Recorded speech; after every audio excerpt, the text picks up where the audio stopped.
me, yeah, this is Christian V. For this quarter, yeah, I'm teaching the theories and models of counseling. Yeah, nowadays it's really popular. There's kind of this topic. So I don't know how much you guys have a background of counseling, and maybe how many people are thinking about kind of having a job in the future.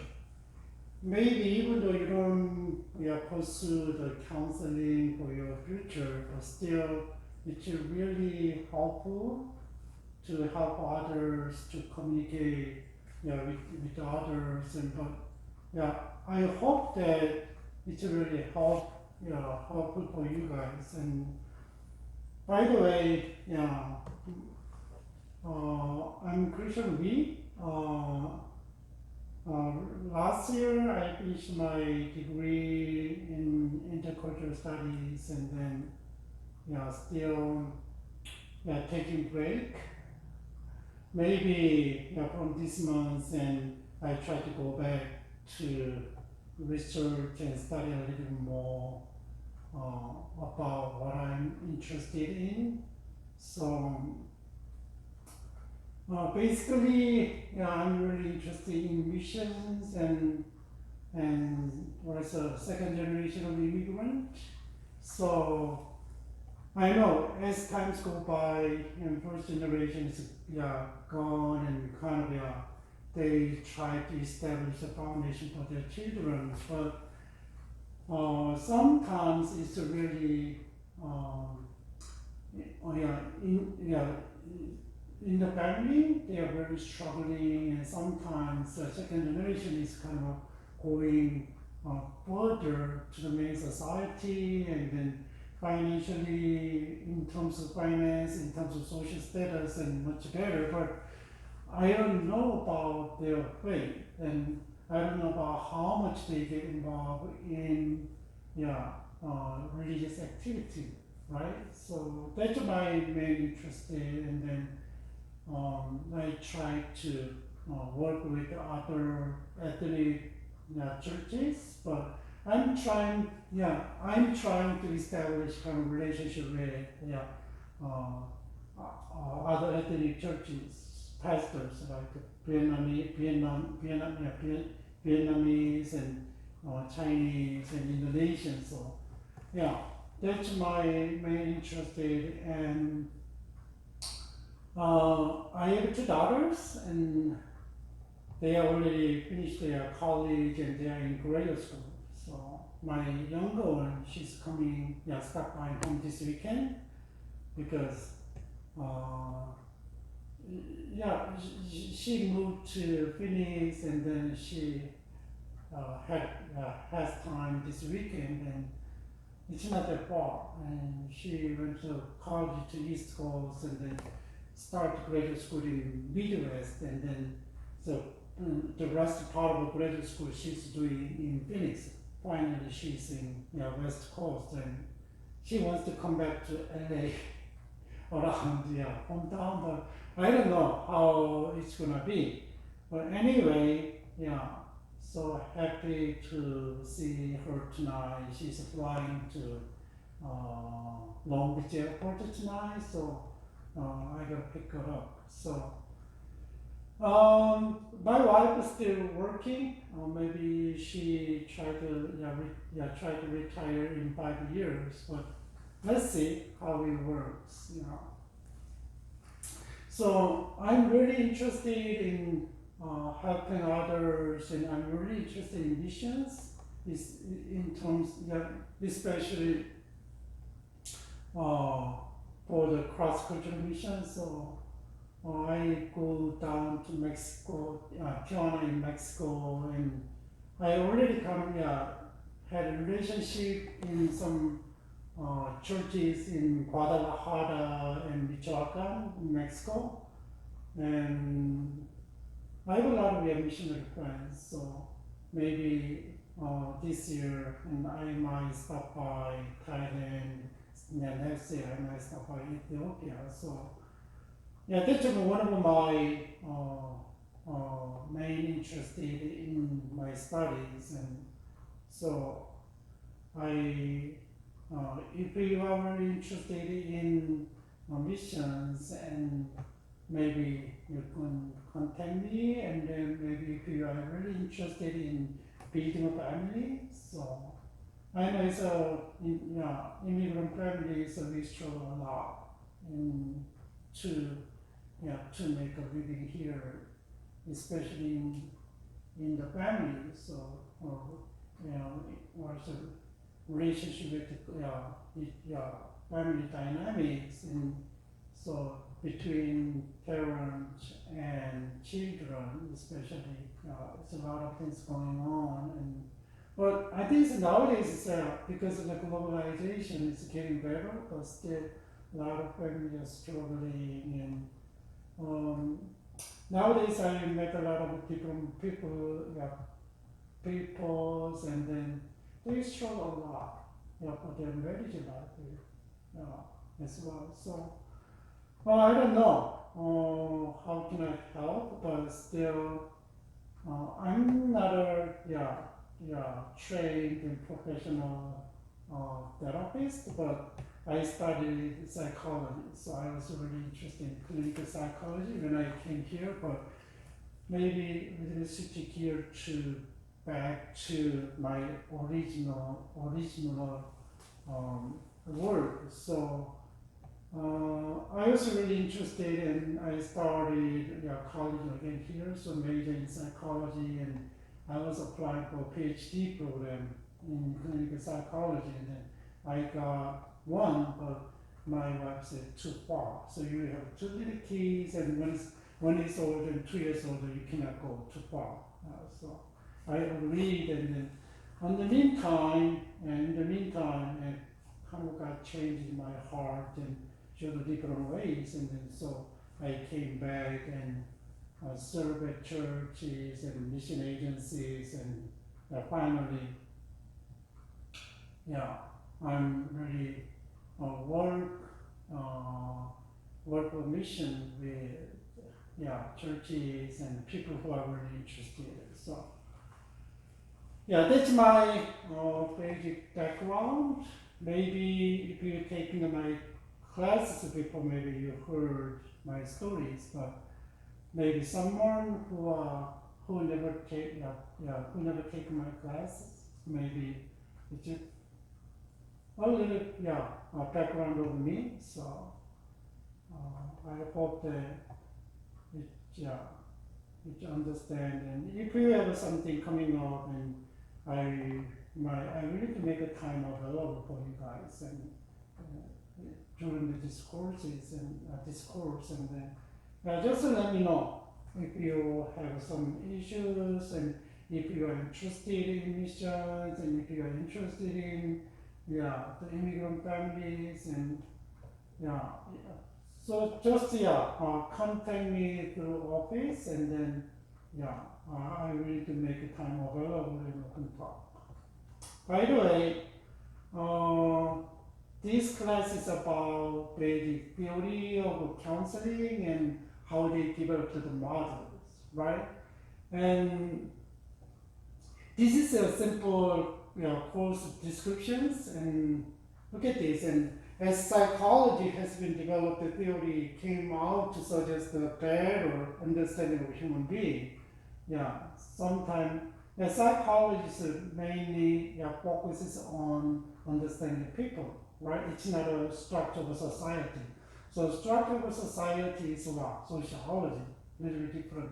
But still, there's a lot of way, and anthropology is still understand human beings through their cultures, right?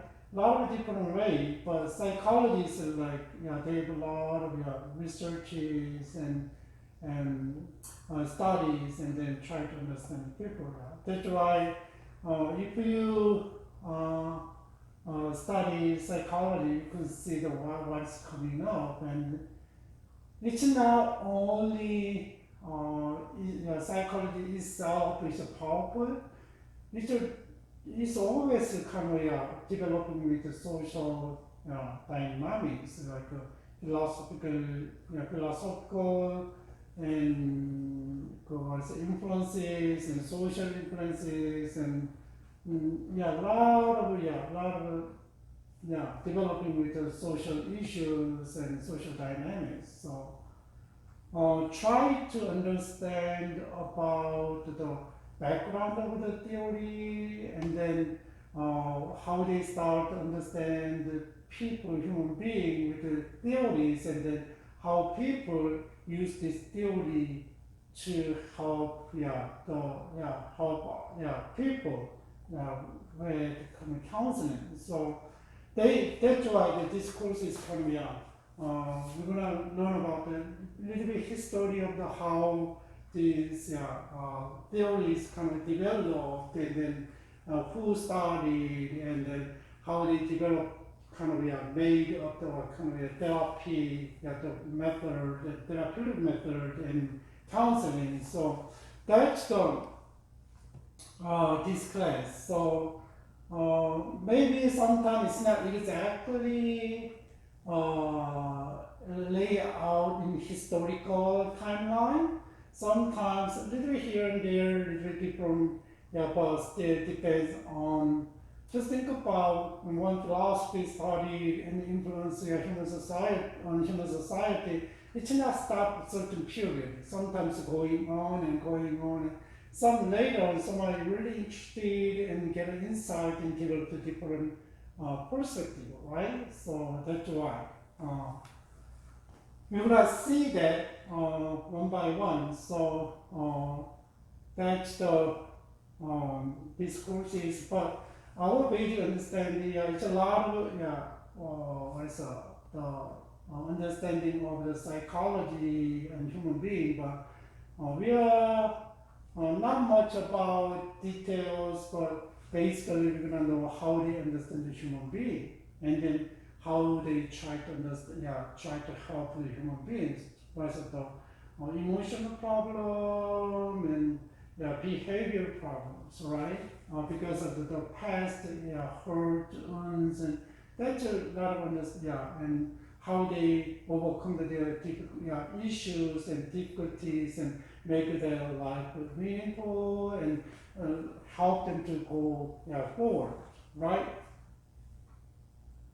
So this class explores the basic theories and developed by scholars, and then how theories are applied to counseling by scholarship. So we're gonna have theory and basic historical understanding and basic understanding of the psychology, and then how they theorize, develop, and how they use develop the technique to understand the human being, right? So still, these therapies and counseling and now is used right now by the therapist, right? And so maybe it's a really helpful understanding the basic theory and basic counseling method.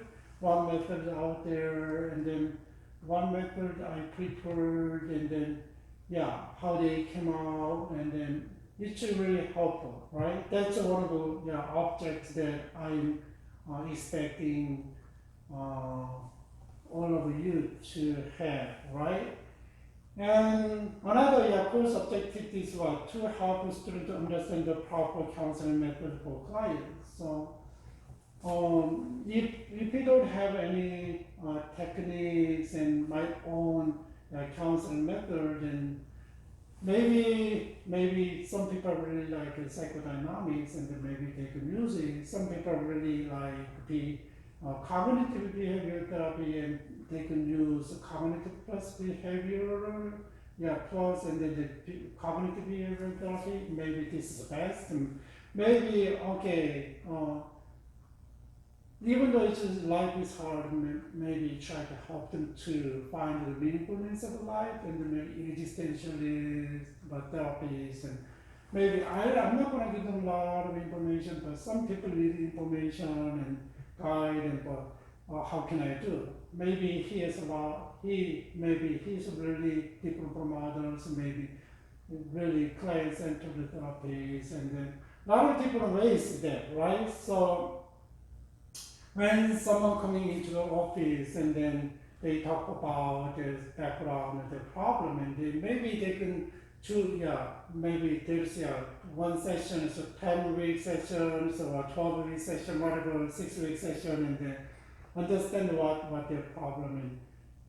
And as a therapist, they should know what method is best. And even though I don't use my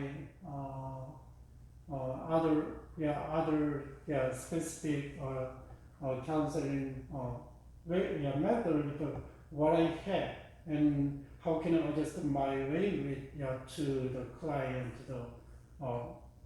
with the client, so that therapist can willing to help the client, right? So that's one of the goals. And then basically, if you understand the philosophy and theories, and then maybe you know some. This is not professional class. If you are really interested in, maybe you can go to graduate school, maybe and then study, and then you can go to real setting, and you can get your proper training. So, right? That's kind of a basic outline for the theory and the counseling method. So maybe you can do if you don't have any proper training, but still some method is really hard, but some methods maybe you can do it. So one of the objects of this class and to help a student to able to counsel in basic level, right? Even though you don't you didn't have any professional training, but still in basic level, maybe you can use one of the way that method that you can help others. That's this class's objectivities.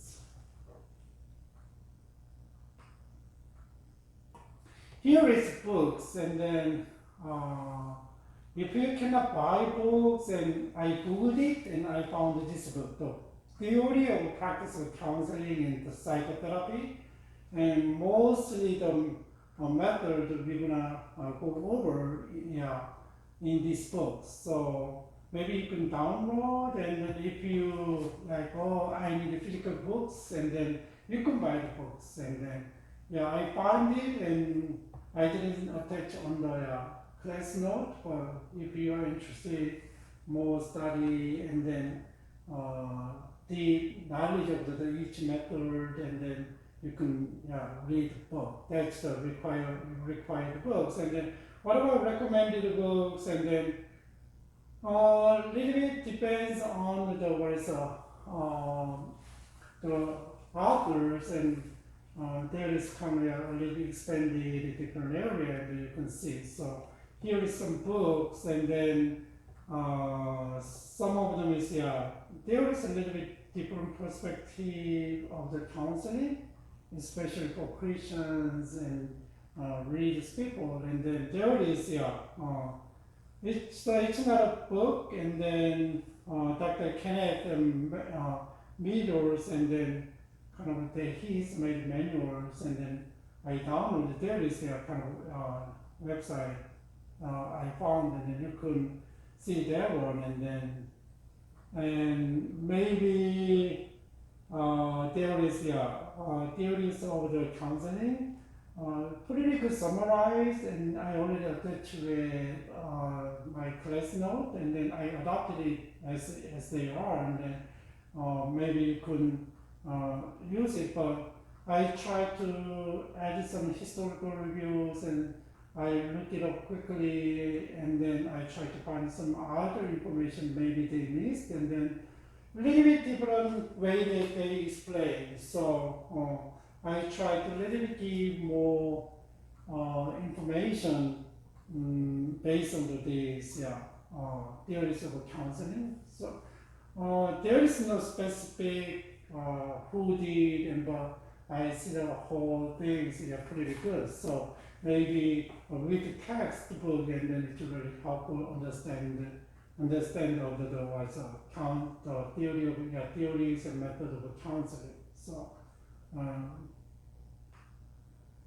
here is the basic class schedule. Today maybe we are not going to jump into the psychoanalytical theories, but we're going to learn about psychoanalytic theories and individual psychology and person-centered theories, and then existential counseling and gestalt therapies, and here is 10 topics there. But maybe I try to combine one of the two theories, but I don't know which one is best. And then maybe if we don't have time, maybe we're gonna skip the consultations. Consultation is a little bit different way to help people, right? So I know it's a lot of material and perspectives, and even though you're not well-trained psychologist and therapist, and then you can use this methodology with the basic understanding of the theories. But okay. If you have any questions, just let me know, and I hope that I hope that this class meet your kind of expectation and desire to learn something, right? And before we start off with the class, and have you thought about who is a counselor? Who is a counselor? What comes to first comes to your mind? Maybe I studied psychology and I volunteered in the mental hospital, and then because I'm interested in clinical psychology, and then it's kind of pathetic if you go to mental kind of hospital setting, and then every person is not kind of weird. Most people are weird, and they had a hallucination, and they have and delusion, and it's really interesting. And sometimes they are saying something really weird, and there is a psychiatrist there and psychologist there. It's a different role, right? Psychologists they try to help with the patient through what? Therapeutic method, counseling and therapeutic method. But psychiatrist is an MD program, right? And then they usually prescribe nowadays, and even though they are psychiatrists, and then they have a psychological training, and they become a psychoanalyst, right? Not just psychologists, and then they practice together. But usually psychiatrists and then dealing with prescriptions, which medication he's kind of this symptom, which patients help like this. Usually not the psychotherapies, but usually approach to help the patient with the prescription drug. But psychologists they use the skills to help the people, right? It's a little bit different. But who is a counselor? And counselor mean that maybe help people others. Maybe if you go to, and counseling is a little different from the clinical psychology. Clinical means a little bit more related to mental health, and then counseling is maybe you can help them to going through, it's not a mentally ill, but going through difficulties and hardship, and then people cannot handle their problem, and then they come to counselor, and then counselor try to help them, right? Guide and help them. That's a counselor. But clinical psychologist is really different branch of psychology, right? Help the person mentally ill, right? So anyway, both and counselor is a therapeutic person and how they're supposed to be, how they are like, and then but even though mean that you are the just think about you are the counselor, and then you have a client every week, every day, but who just a question who you are, right? Question about who you are, and then usually people are, oh, I'm a counselor, I'm very trained, I have confidence to help others with my skills and knowledges, but before that, and a lot of research say that they was a counselor, therapist, that we are working used together, and counselor and therapist, that they are the authentic person like them, right? But they are prepared and they got trained, proper trained, and they can use their skills and knowledge to help. But before that, and human being, right? Human being is the same as other people, the client. So we need to know that we need to kind of don't examine myself like when I do the counseling, when I do the therapy, and then always remember that we are the same kind of people, right? Same kind of people, authentic person. So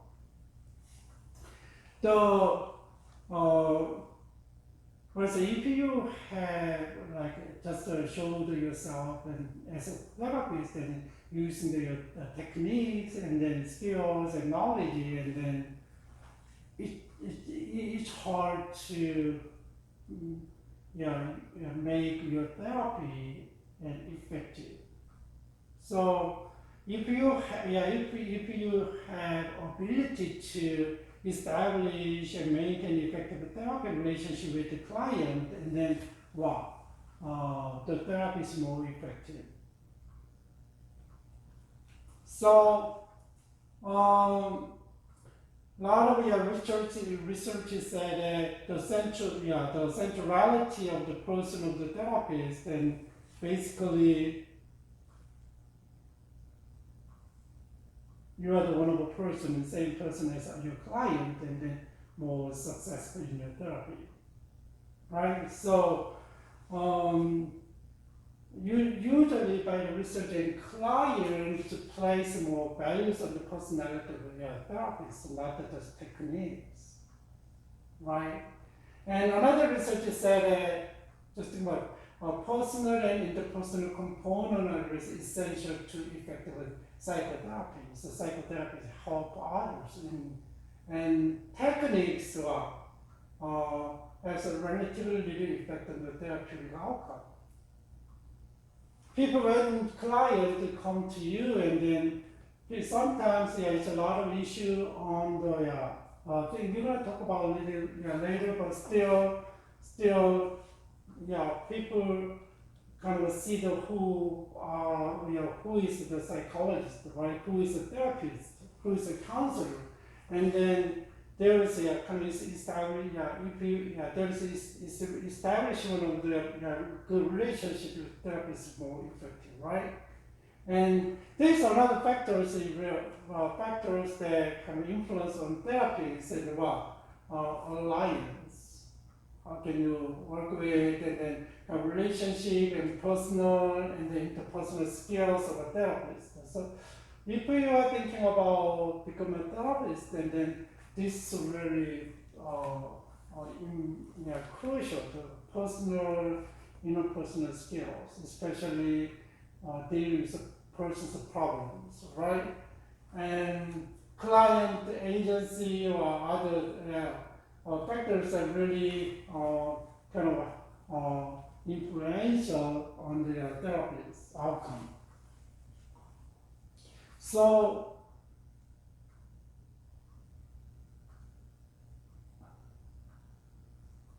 as a therapist, as a counselor, and always remember that I know your training and techniques and knowledge more, it's really important, right? That's your tools, but still being an authentic person is really important and give more impact on the therapist. When you read a book and there is a personal characteristic of an effective counselor, just think about how can you become an effective counselor. It's one of the already we talk about acknowledge that I'm a person like that, right? And what else? How can the therapist make their his therapist effective?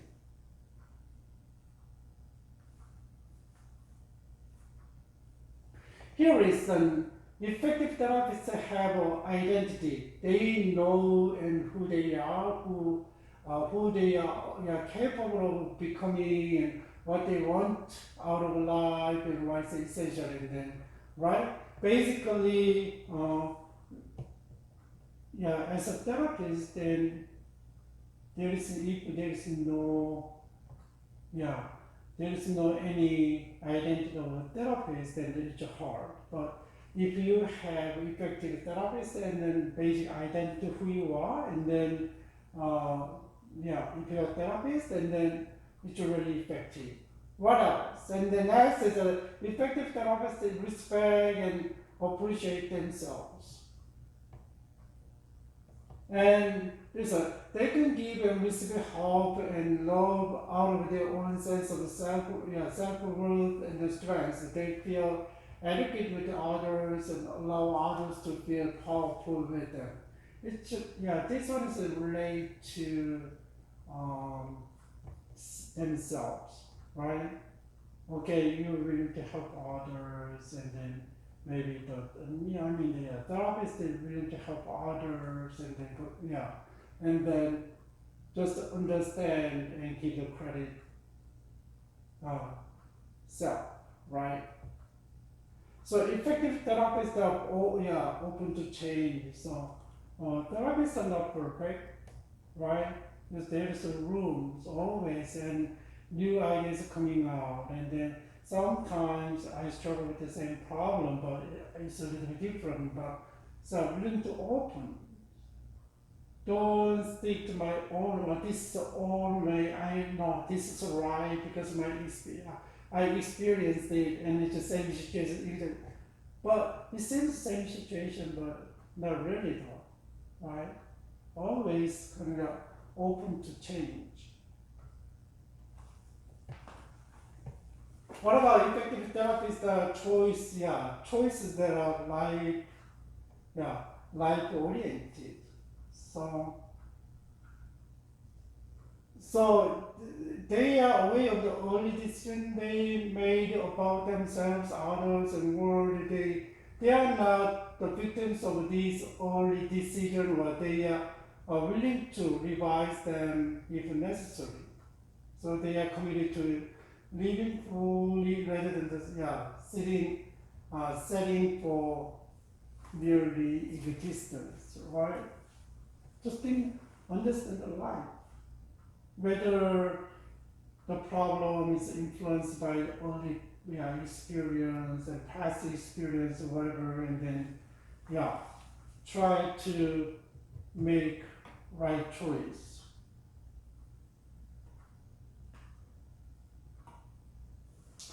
And effective therapists are authentic and sincere and honest, of course, right? The people, as a client know that kind of empty world, and there is no any empathy, and there is a superficial relationship. Everything they know, and yeah, there's a authentic and sincere and honest heart, and then it's hard to be an effective and good therapist. What about others and sense of humor? Sometimes I know when we solve the problem, you are really serious, but still there's a sense of humor. Depends on the people, yeah, person's the therapist's personality, and some are really serious. Some people don't understand the humor, but we gotta be kind of wise, right? Depends on the client. What about effective therapists make mistakes and are willing to admit them? We are not perfect man, even though I have some knowledge, and even though the therapists have knowledge and still make. What about doctors? Medical doctors, same.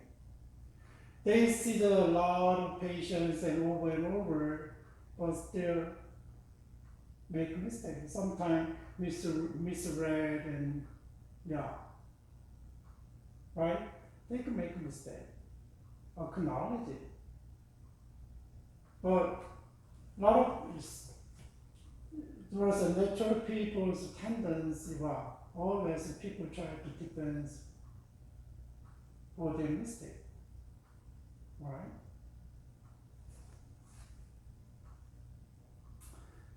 What about effective therapists generally live in the present? Just when we talk about the past, some people really always talking about past, still live in the past, right? 30 years ago, 20 years ago, and it's hard to adjust to the present situation. Like a therapist, as well, they needed to, they needed to adjust and they needed to live in the present, not the past, not the future, right? So, and now and here is really important. And just think about if you escape the present issues and then live in the future, and always you are dreaming about there is no realities. You cannot hope, right? What about you just live in the past? Always think about maybe you did done, you have done well and good and whatever. Oh, I used to that one, but I always failed. I don't have any self-esteem and confidence like this, and it's hard for them, right? It's hard for you guys if you are a therapist, but still, past is past. Future, so you are expecting, so you are hoping, right? So really acknowledge where we are standing at, right? So effective therapists appreciate the influence of culture. So our cultural background is different. So I'm from the collective society, pretty individualistic, because my family culture is different from other family cultures. Because of your personality is different from others. Even though we are same cultural background, people are different because of there is influence of subcultures, like family cultures and peer group cultures, and you're interested in all kind of stuff, right? So you gotta know the cultural influence. We are living in Caucasian dominance of the dominance of Caucasian cultures, right?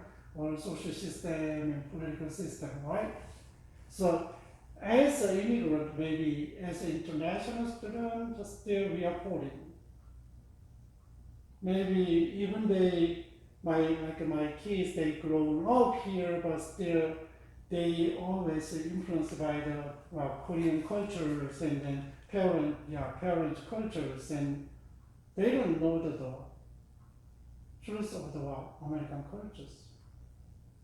So Caucasian cultures, a lot of people misunderstand. Yeah, I live in America, but yeah, still I know the American culture. I'm American. Yeah, it's not really though, right? When we say American culture is the Caucasian culture, right? Like cultures, if you don't go in, if you don't know what's going on. Because I just living here, I went to school here, and no, maybe because of school, yeah, by school education system, and then maybe you are influenced by that, and but still, if you go to real setting, it's different. Yeah, so we gotta know the therapist and counselor should know the cultural influence, right? So my daughter is kind of little one is in graduate school, and my old one is finishing graduate school, but she's pursue further more studies and further studies, and they try to practice the cultural dynamics and how can we approach them, how can we help them. Like California in LA area, which are really diverse in terms of ethnicity, right? Race. And they grew here and they expose a lot of different cultures, they don't have any problem.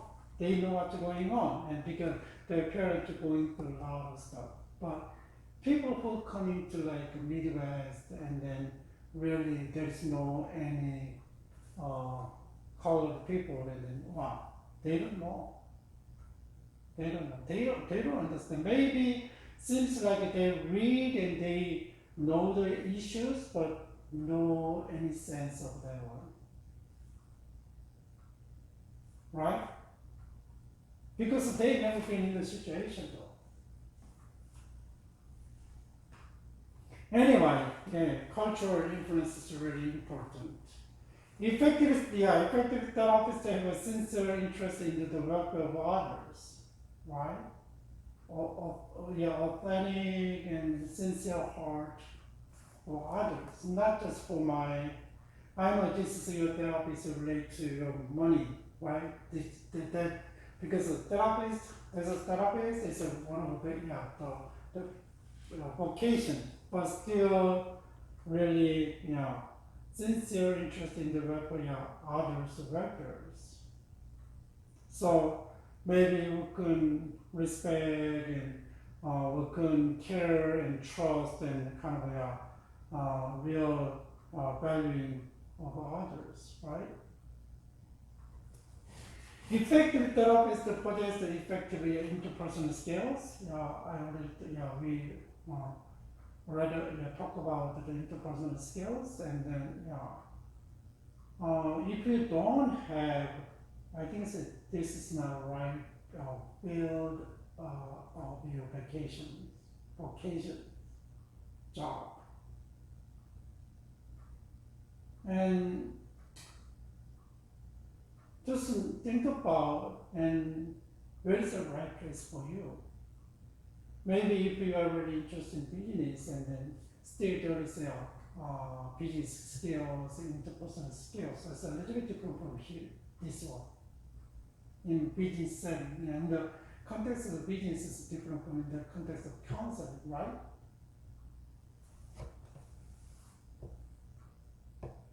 So now always interpersonal skill mean that you gotta work with others, and you gotta have accountability and responsibility and work together, and even though we have a different perspective and try to work together to make one thing, one effective, right? That's the effective counselor. What about effectively therapists become deeply involved in their work and derive meaning from it, just to understand and have a sincere empathy on client and try to understand their situation, let them build up their values and then find the meaning of life there, right? That's the counselor's role, not just leading the client to and giving them some information, do this and then not here. So usually with the process, help them they figure it out where they are in what's in the problem, and then let them figure out how they kind of deal with the problem and resolve the problem, right? You are not a once of us, therapist is not a prescriber of the medication. Just oh, you gotta do this, right? Maybe you can suggest, but not always the right answers.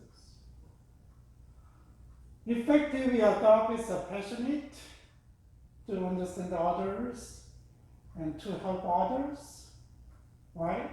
If you don't have any passion, just think about if you are passionate on something and you spend a lot of time, you study more, you try to develop something more, right? That's a passionate. Yeah. Effectively, therapists are same as well, right? The same as well. Passionate and helping others, understanding others, right? So effective therapists that are able to maintain healthy boundaries. Sometimes not. I don't know how you guys kind of set the boundary with others, and if you grown up in collective society and there is no clear boundaries, right? If you if you grown up, and how can you set the boundary with your parents? And if you married, how can you set the boundary? And if you have a lot of people around you, everybody is not best friend, and everybody is kind of you dealing differently, right? Right? And then you are dealing everybody is a different ways, and then how can you set the boundary? How can you set put the people in my best friendships? Maybe little bit. I need a kind of how can I give them space with others like this, right? Sometimes therapists can, it's really, it's hard to draw because they really too much compassion, empathy, and then it means that it's hard to draw in the boundary, and then it's gonna be chaotic, right? It's gonna be chaotic, and for the therapist and client, both. So and so keep the balance, maintain the balance for healthy lives. I know it's maybe there is more criteria and more maybe things, but still that's a kind of basic idea to think about how therapists can be effective. Maybe you have a different idea, and maybe so that is a basic thing that therapists should kind of remind, right, to be effective in their counseling.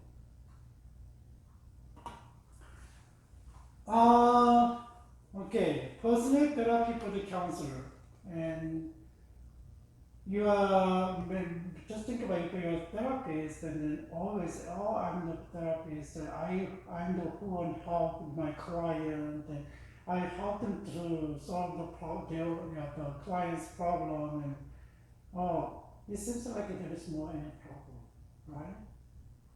Well, not many cases, a lot of cases like pastors and therapists, and someone who really helped their family and doing this family therapy and cannot resolve their own family problem issues.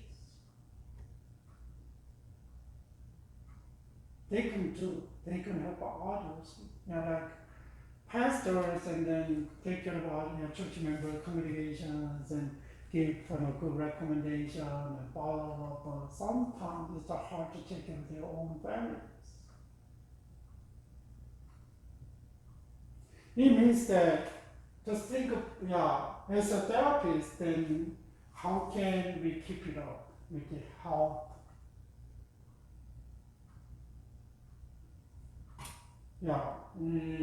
People will say that, and healthy boundary, and how can we keep being an effective therapist. So usually, like if you, when they become a therapist, they need clinical hours to become a therapist, like how many hours? And 3,000 hours? 15,000 hours while they are in school, another 15,000 1,500. 3,000 hours and 1,500 hours, 1,500 hours while they are in school, and then and another 1,500 hours after school. That is the basic. And then I know the people who become they are in programs, and then they have their own counseling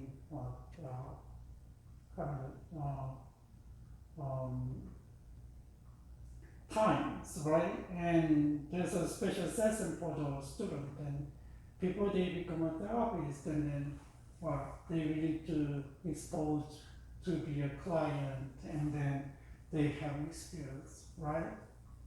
And still, they maybe why they do the therapy, and maybe future, they need to even though they are therapists and they are really skilled and trained, but still really see, they need time to see themselves.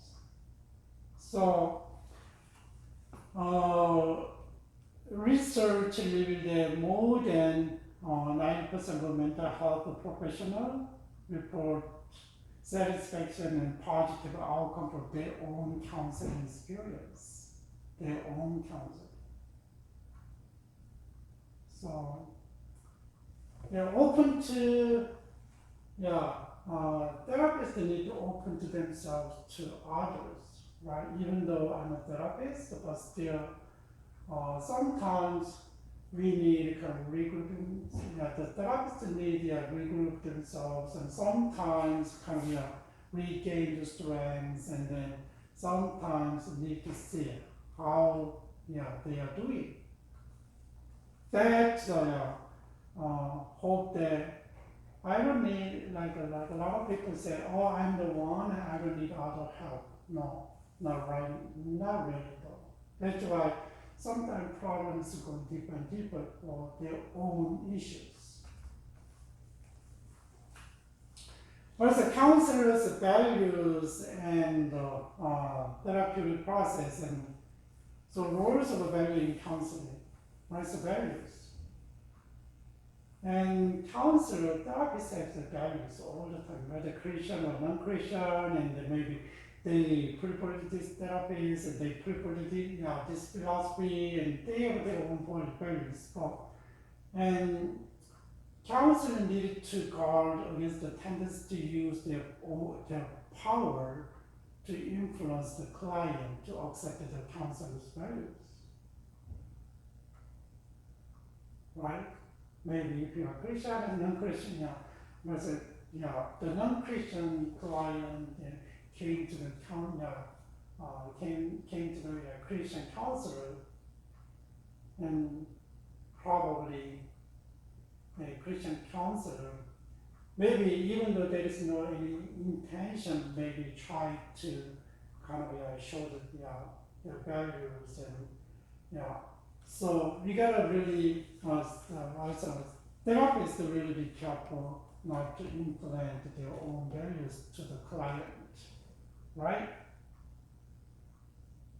There is, we can say that there's a value imposition, and counselor directly attempts to define the client value and attitude and belief and behavior, and then try to direct other values. Oh, this is better for you, and to solve the problem, and this is a better way that you can be a better person like this, right? And maybe, even though you don't have to say, but the role of a counselor help them figure it out, which one is better for. Yeah, that's a counseling process as well. Help the client to build up their own values and try and help the client to do something in the values. That's a counselor's job. So counselors need to be aware of their own values, attitude, and belief, and behavior, and kind of avoid imposing values that are in consonant with the counseling goals and respect for the diversity of the client, right? Maybe there is a training, and so that is we gotta be really the client versus therapist, the counselor is really need to be careful. So how can we develop the roles of the values in developing therapy goals? And then just when you when a client comes into the office, and then we gotta listen to the basic issues, and there's kind of a session that assess the client issues, and how can you set up the goals, and how can you do that little by little. That's general goal of counseling must be from the beginning to the end, and to accomplish through the resolving the problem, right? That's from the beginning to the end. That's really need to be congruent, right? And with the goals.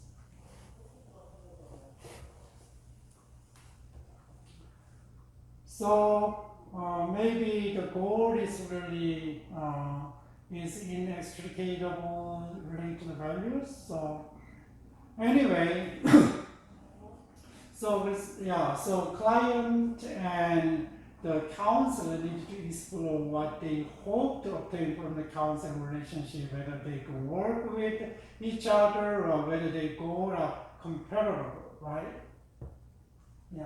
So we gotta talk and then set the clear boundary, and then also the role of the counselor, therapist, right? We gotta know that and not impose, counselor should not impose their own values, but still based on the solving the problem, the goal of counseling, and then let it explore a lot of different current situations, and then maybe the process is kind of helping, the the client to re-establish the values, right? That's some really, really important things.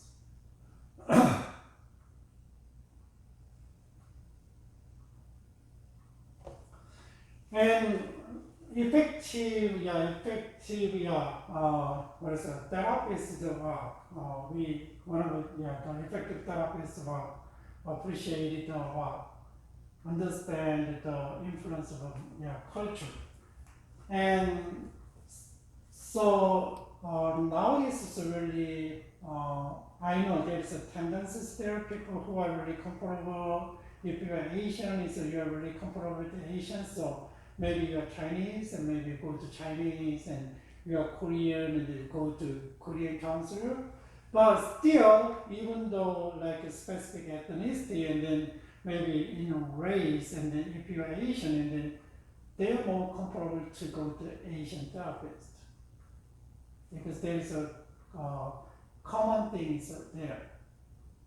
Maybe geographically, show something in history, maybe the cultural tendency, the similarity in cultural tendency, and then so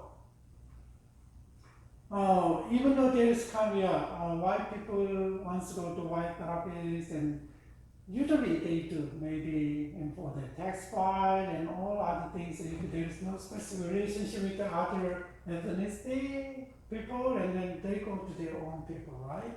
But still, as a therapist, then you gotta open. Therapist, you gotta open to other people who comes from the what? Different culture. So becoming effective multicultural counselor. How can we become how can we help people coming from the different culture, like Hispanic culture, Latino culture, or European culture, and Asian culture, right? So first of all, acquiring confidence. Confidence is in multicultural counseling is about how can you become confident, build a confidence. You gotta know understand the culture and belief and attitude. I know we are from the Asian countries, but Koreans are different from Indians. Koreans are different from Chinese and Japanese, because Korean has their own cultures, their own beliefs and attitude. But we share the similar things, right? But still, specifically, basically, even though you don't know the specific way, but generally, all the Asian countries they are really compliant to adopt and respect all the people, seniors, and really like this, right? And we gotta build up the knowledge though, okay? Nowadays, every night I pray for the people.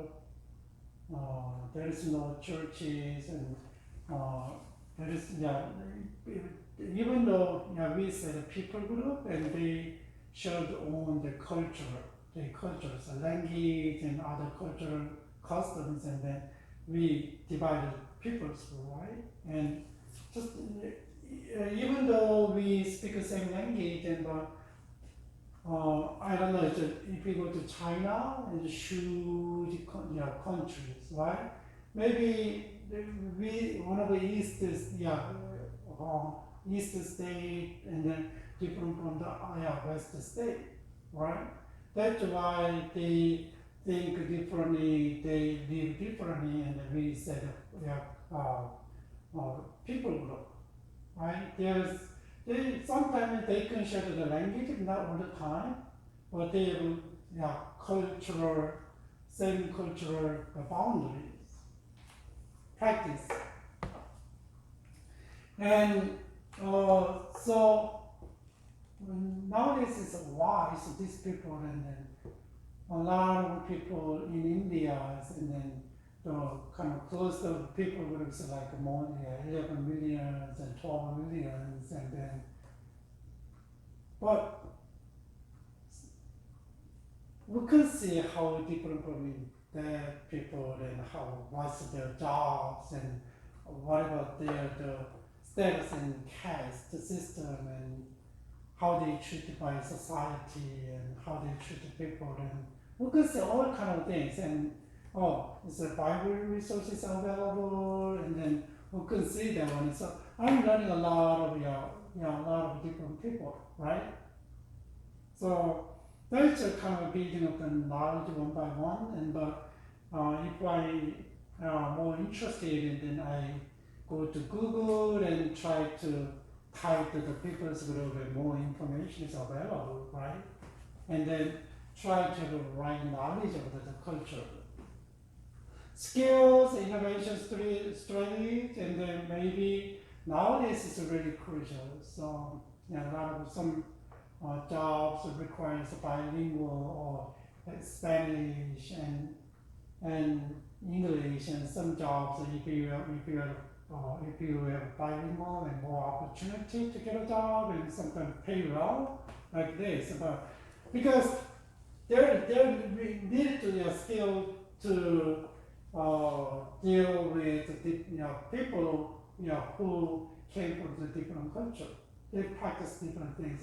Maybe when you come out to a public place, we cannot see much difference. But when they go back home and eating is different. Maybe wearing what we're wearing and we live in same geographic area and maybe same. But some people always wearing short pants, short pants and short shirts. But some people is cold and they cannot resist the cold and they wear the even the same season and in the same season and they wear the long pants and long shirt like this, right? So maybe we have knowledge and we have experience and we can develop the skills. How not every time it's the same, but we can develop the basic skills and that's needed for the effective multicultural counselor. If you do the different, like in LA, and a lot of different people. Some people, usually they go to their own people, but still their clients go to their own ethnic people. Sometimes they are assigned by the court. You gotta go and maybe there's no little language barrier, but still communicable. But if you're not really help to understand the client, then the counselor really helps to really help to the client to be better, and then they need to understand who client is, and then maybe cultural background is one of the big issues, right? When they move to America and culture is different and they need to survive here, there's a lot of stress upon them, and then they sometimes they don't know how to deal with, and sometimes they have like a tragic event, moment, like their loved one passed away, and then really disastrous things have hit the families and a lot of different issues, and then psychologically they can bear all difficulties and become problematic, and they need to come to your therapist and right? So we gotta know that one, right? And we were becoming multicultural counselor, like incorporate culture in counseling practice, right? And you gotta embrace diversity, right? And I don't know how much you can embrace, but still, it's a better way. So if you go to Midwest and my daughter said they never out of Midwest until college. After college, they grew up there and they go to college and they get a job and families there and they want to get out of them at their own reason.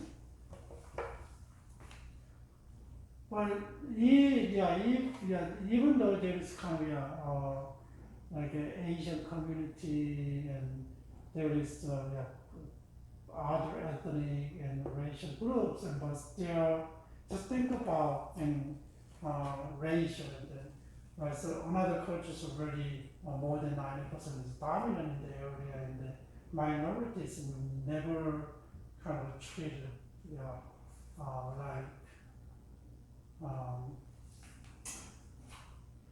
not treating and maybe respected and not welcome much, right? So there is a practical guideline in addressing the cultures,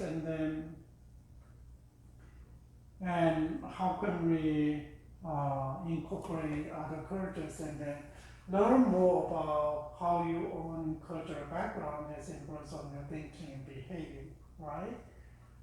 Take a step to increase your understanding of other cultures. Understand your own culture first and then other cultures. Maybe if you second generation or third generation here, and then they are different from first generation influence, right?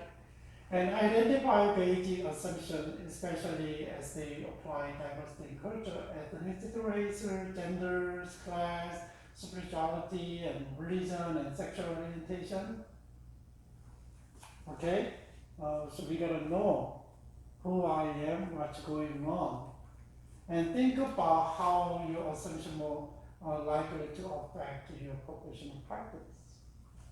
So maybe if the therapists are humble and if they don't understand well, maybe ask their client to maybe study a little bit more, right?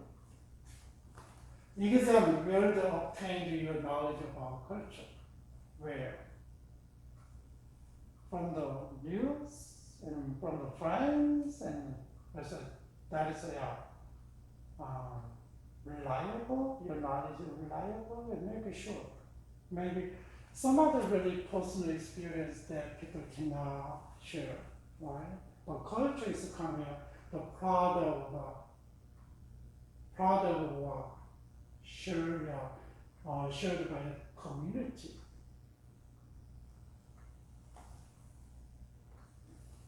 Remain open to the ongoing learning of how various dimensions of culture and may affect the therapeutic work, and realize the skills does not develop quickly or without effort.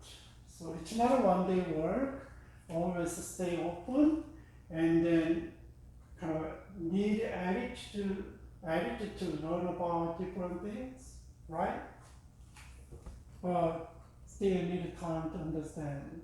It's not, oh, I read one book and they say blah, blah, blah, oh, I got it. But basic tendencies I grew up and I learned, I'm behaving, I'm thinking is totally different. So it's not became a true knowledgeable yet. Until it's coming out part of the mind, right? It's a part of the mind.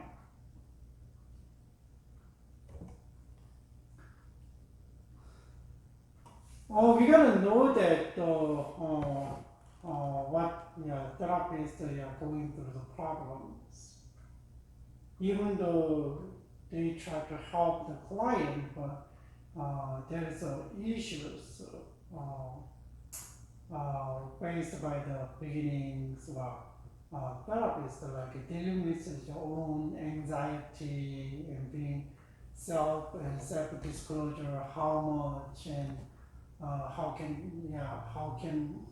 how much I can disclose myself to the client, and kind of oh, I'm a professional. I know professional skills are very important, but humbly, and I'm not perfect. I try to perfectionism and being honest about my limitation, even though I'm well trained and I have a degree, whatever, but still there's a limitation, right? My knowledge is really limited, and new theories coming out, and I cannot be perfect. So understand, and sometimes we need to know the silence. Don't talk too much all the time, and don't try to give them information. And when you don't have to say anything, but sometime during the time, the client taking a process of all things. So we need to know the silence, and then sometimes myself, and then take time off and be still, silent, right? And we're gonna know that one for myself, and then listen to myself, listen to client. Dealing with the demands from client, sometimes a lot of the demands from client, how can you deal with? And dealing with the client who lack commitment, and I know they come to the office and they wanna solve the problem, but there is no improvement. I don't know. And sometimes, by the court, and you need an hour that they can, maybe they're sitting there and then maybe talking and then without any changing, but still, by the court, people came, but even though they have a problem, they in the beginning, I don't know, kind of lack of commitment, devotion to effort and to solve a problem like this, right? Sometimes it's not clear, whole situation not clear, it's not clear to myself, it's not clear to client, how can deal with the ambiguities, and becoming aware of the counter transfers, or as a counter transfers, and projecting something yours to the client, like this, and counter transfers are defined broadly, include any of the projection that influence the way you perceive or react to the client. And then, even though you don't say and you don't give direct instruction, and then try to kind of give an influence. So counter transfers are really value impositions. So we gotta really be careful. So usually, counter transfers and occurs when therapists are triggered into emotional activities, emotional, and sometimes when counselor respond defensively, or the counselor lose their ability to be present in the relationship, because their own issues become involved, right? Own issues. Maybe I'm struggling with these issues, but someone bring the same issues, right?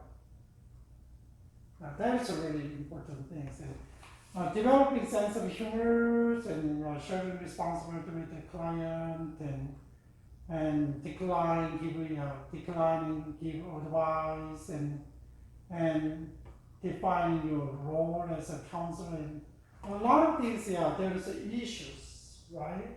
Not always, the favorable counselors, right? So we gotta anticipate the issues, and then maybe as a therapist have experience, and then they know how to deal with all kind of issues, but still it's not easy, right? Another big issue is ethical issue in counseling.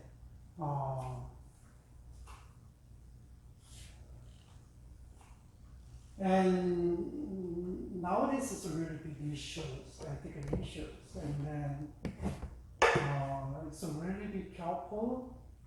Therapists are really be careful, and they got a lot of suit, and usually they want to protect themselves, and then usually office camera, they install all cameras, and then not to have any kind of chance to get involved, problematic, right?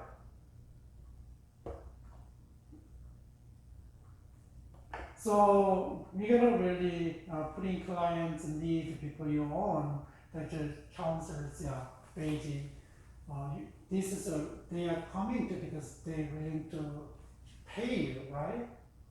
For the sharing the problem and solve the problem. So that's why sometimes really, if you don't have any passions or any attitude, then there's a kind of business, and I don't know that's the because I have my own things too much, and then I make a reservation for the counseling and you're sitting there and just pretend to listening, but yeah, that's one of the ethical issues and ethical decision making. So um, uh, the professional codes of ethics serves a member of purpose. There is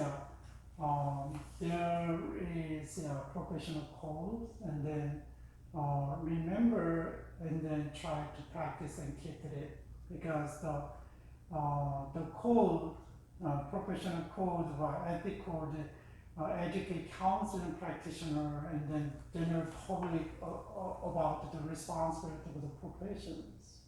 As a doctors, as a therapist, and then there is. And if you keep the also basic ethics, ethic code, then that's to protect yourself and protect the counselor as a professional. So if you lose it, sometimes, well, it's getting worse. It's getting worse. I know a lot of things happen. If you are not a professional counselor and their emotion got involved and kind of physical distance got involved, and there's more problem, more people are hurt, right? I can see a lot of things, and especially at churches, and then pastors are usually not well-trained counselor, and then they are pastoring, I'm ministering people, and then different, but I'm as a pastor, and then congregations come to pastors, and then try to share their own situation, and encourage, empowered by Bible verses, and then go back. But sometimes during the process, and something's happen, right? So hurt the client, the congregation families and own families. So we gotta be careful though. Even though it's I don't know what degrees you gotta the people get involved in counseling, but there's a basic ethic code, right? We gotta know that. So basic ethic code provide the basis of the accountability and through their enforcement and client protected from the unethical practice. Protect the counselor too and protect our client. That's also really important things. There is a kind of some steps in making the ethical decision. Maybe I can go over 2-3 things, and then here's the first one. Identify the problem or dilemma and gather information while you shed a light on the nature of the problem. And this will help you decide whether the problem is mainly ethical, legal, professional, clinical, and morals. Identify the what? First of all, the problem or dilemmas, and then identify the potential issues. Evaluate the right, the responsibility, and okay, before you make a decision, you gotta know that one, right? You gotta the counselor keep them in mind, and there's a look at the relevant ethic code for the general guidance for the matter, right? Sometimes by experience, I didn't have any problem with this, and then maybe the therapist just go on, but later on it might be big trouble. So make sure the general guidance of the matter, and then consider applicable laws and regulation, and determine how they may be bearing on ethical dilemmas. There's some laws there, right? Seek consultation from more than one source to obtain the various perspective on the dilemmas, not just one source, right? You gotta know how they deal and what is the people's opinions. And brainstorm various possible courses of actions. Maybe, okay, this is making decision and maybe a lot of different ways, and then how it relate to the what's the general ethical code, and then how can you apply, right? Laws and regulate by the laws and regulations, and so enumerate the consequences of various decisions. Try to anticipate various consequences, good and bad, and reflect on the implication of each courses of the action of the client. Decide on what appears to be the best possible course of actions. There is a decision-making process, okay, and maybe counselor needs to guide them to make a decision, but counselor maybe help the process. But always remember that, right? So ethical should be ethical, right? And another big issue is about confidentiality. It's a really, very important things. So confidentiality is like like a privileged communication or to relate to somehow different concept, right? Confidentiality is what? Confidentiality is the ethical concept that in most states legal duty of a therapist not to disclose information about clients, right? You gotta keep it. Don't give out any information about clients. And my wife told me that, and you know what, the optical keys came out, and then there was a patient was in the hospital, and nurses and people are really interested who she is, and then try to open the files and talk about and her, and then they all got fired. That's violating confidentiality. So and my wife said that when they admitted was a patient is admitted to the hospital, and my wife said that, and she's working with other doctors and nurses, and then they use their fake name, not real name, because of the confidentiality, right? And sometimes they gotta really be careful, otherwise a lot of room to make their trouble with suits, right?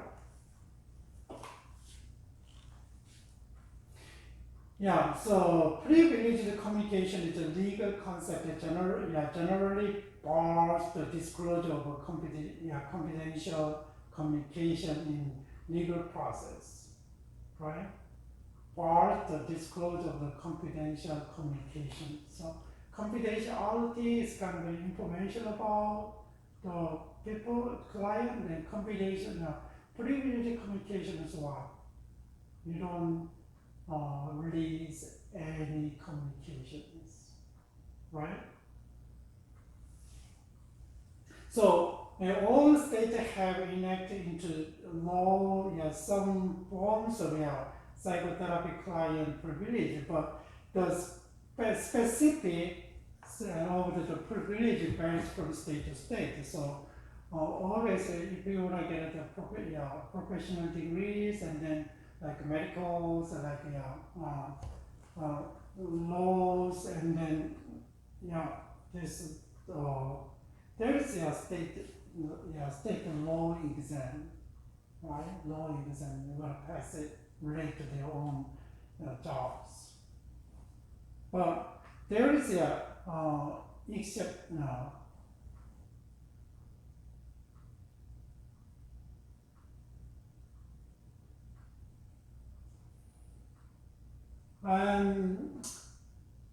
Here is a legal requirement to break confidentiality in case involving child abuse, and abuse of elderly, abuse of a dependent adult, and anger to self and others, danger to self and others.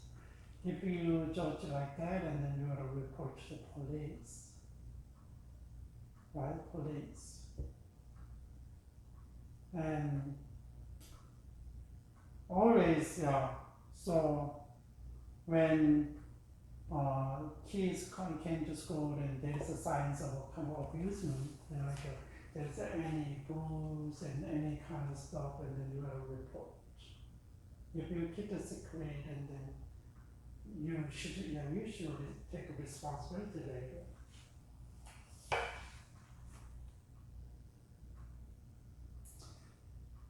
So here is for the therapist, and when therapist believes a client under 16, or the victim incest, rape, and child abuse, or some other crime, then you gotta report. It's not related to confidentiality, and you gotta report. And when the therapist determines when the client needs a hospitalization, right? It's not a confidentiality, so you gotta do that. And when information is made on issue in a court action, you gotta do it.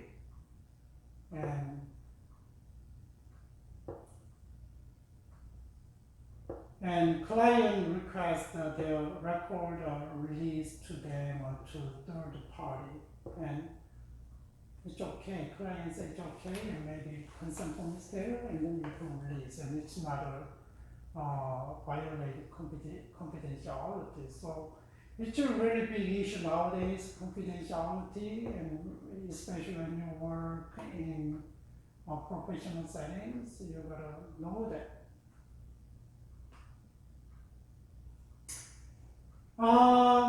Or maybe we're gonna talk about some ethical issues and multicultural perspective and ethical issues and assessment process. And there is, you can see the book, and I put the pages, and then ethical aspect of evidence-based practice, and then that is a really important thing. So evidence-based, and then evidence-based practice is what? The integration of best available research with the clinical expertise in the context of a patient characteristic, cultures, and preference, right?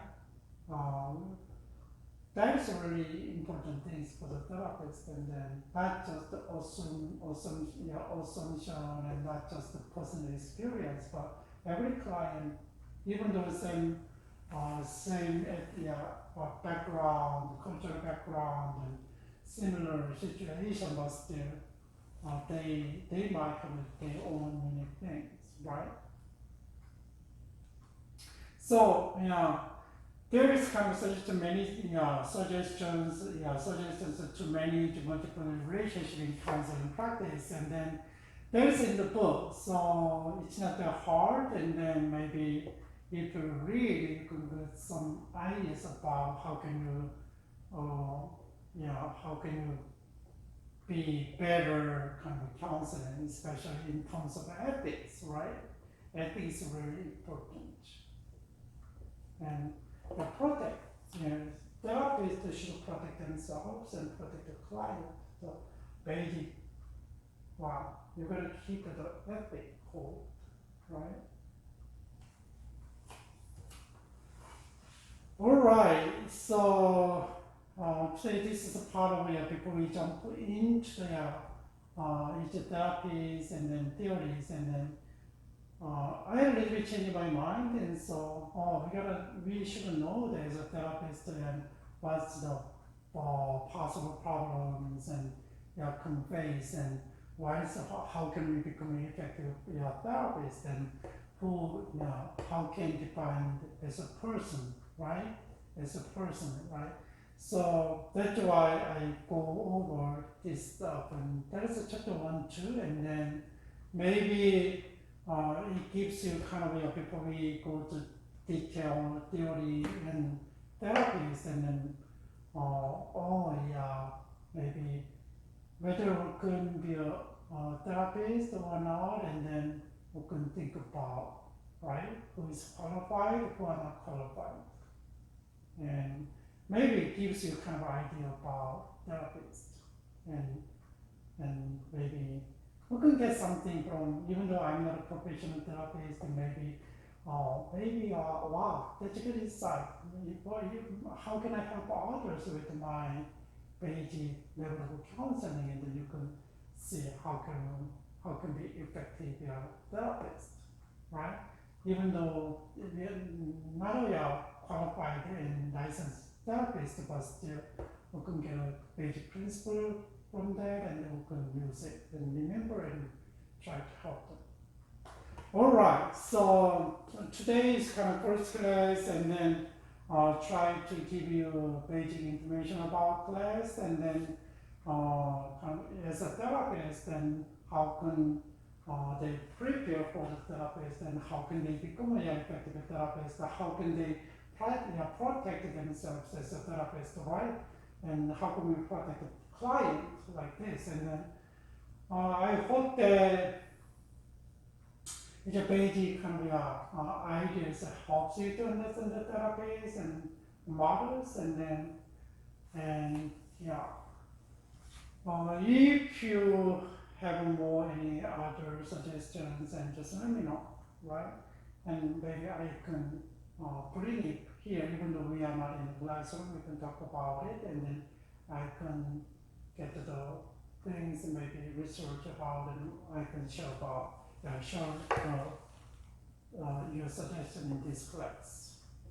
All right, you guys, and I hope that you enjoyed this class, and then you can have some knowledge and skills. Maybe you can practice in your family setting, in your friendship setting, and with others who are really struggling with and something, and then maybe even though you are not a professional, but still maybe as a good friend, as a good family member, so you can contribute to resolve the issues that the people facing around you, right? All right, and have a great week, and God bless you, and see you guys.